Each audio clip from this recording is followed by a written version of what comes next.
আসসালামু আলাইকুম প্রিয় খামারি ভাই বোনেরা, আশা করি সবাই ভালো আছেন। গাজীর ফার্মস অ্যান্ড ডেসারি খুলনা জিরোপয়েন্ট থেকে গাজী সিএম হোসেন বলছি। দেখতে পাচ্ছেন আমরা ডিমের কোয়েল পাখি ডেলিভারি করছি। এগুলো ডিমে চলে আসছে আপনার আমাদের কাছে। এটি মাঝে মাঝে পাবেন, সেক্ষেত্রে অবশ্যই আপনাকে আমাদের কাছে যোগাযোগ রাখতে হবে, তাহলে ডিমের কোয়েল পাখিও দেওয়া সম্ভব।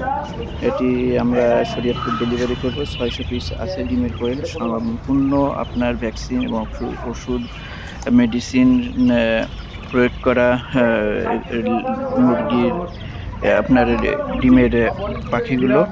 আপনি চাইলে আমাদের কাছ থেকে ডেলিভারি অথবা অর্ডার করে খুলনা জিরো পয়েন্ট এসে নিতে পারবেন। যারা ভিডিওটি নতুন দেখছেন আমাদের চ্যানেলটি সাবস্ক্রাইবার করে আমাদের সাথে থাকুন, আর যারা পুরাতন আছেন লাইক কমেন্ট শেয়ার করতে ভুল করবেন না। নতুন ভিডিওতে আবারও দেখা হবে, সে পর্যন্ত ভালো থাকুন, সুস্থ থাকুন, সবার দীর্ঘায়ু কামনা করছি। আল্লাহ হাফেজ।